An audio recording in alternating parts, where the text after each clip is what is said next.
गरिबी आणि हलाखीच्या परिस्थितीमुळे अपूर्ण राहिलेल्या अनेक गोष्टी नोकरी लागल्यानंतर पूर्ण करण्याची मनीषा सगळेच बाळगून असतात. मात्र उमरखेड तालुक्यातील शिवाजीनगर जिल्हा परिषद प्राथमिक शाळेतील शिक्षिका मनीषाच्या नोकरीचा तिसरा दिवस तिच्या आयुष्याचा अखेरचा दिवस ठरला. कठोर परिश्रम, सततचे प्रयत्न आणि दीर्घ प्रतीक्षेनंतर गरिबीवर मात करण्यासाठी पवित्र पोर्टलद्वारा तरुणीला मिळालेल्या नोकरीचा आनंद औटघटकेचा ठरल्याने सर्वत्र हळहळ व्यक्त होत आहे. मनीषा अरविंद घोडके वय 34च्या शिक्षिकेच्या मृत्यूमुळे नियती किती क्रूर असते याचा प्रत्यय बुधवारी शिक्षण क्षेत्रासह समाजाने घेतला.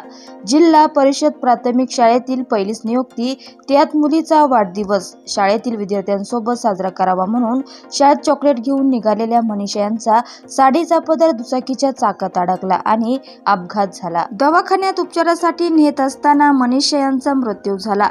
मनीषा यांचे माहेर लातूर जिल्ह्यातील उदगीरचे तर नांदेड जिल्ह्यातील मुखेडजवळ यवत हे त्यांचे सासर. यवत येथील दिगंबर घोडके यांच्याशी त्यांचा विवाह झाला. त्यांना एक मुलगा आणि एक मुलगी आहे. मुलगा 2ऱ्या वर्गात तर मुलगी 3ऱ्या वर्गात शिकत आहे. BA B.Ed करूनही नोकरी न मिळाल्याने दिगंबर यांनी गावातच झेरॉक्सचे दुकान सुरू केले. तेही चालत नसल्याने बंद करून दिगंबर व मनीषा कामाच्या शोधात किनवट जवळील गोकुंडा गावात आले आणि तिथेच ते स्थायिक झाले. दरम्यान मनीषा यांनी शिक्षण भरतीसाठी तयारी सुरू केली.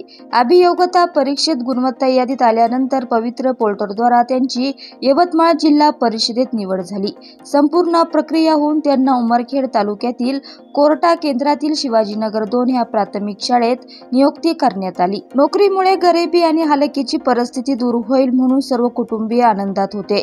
सोमवारी 1 जुलै रोजी शाळा सुरू होताच शाळेत हजर झालेल्या मनीषा मुलांमध्ये हरवून गेल्या. 2 दिवसात मुलांनाही नवीन शिक्षिका आवडल्या. मात्र बुधवारी शाळेत पोहोचण्याआधीच घात झाला. गोकुंडा येथे 10 किमी अंतरावर असलेल्या शिवाजीनगर शाळेत जाण्यासाठी मनीषा पती आणि मुलांसह दुचाकीवर निघाल्या. टाकळी ते दराटी ह्या गावादरम्यान असलेल्या पुलावर त्यांच्या साडीचा पदर अचानक दुचाकीच्या मागच्या चाकात अडकला आणि त्या रस्त्यावर कोसळल्या. या अपघातात त्यांच्या डोक्याला गंभीर दुखापत झाली.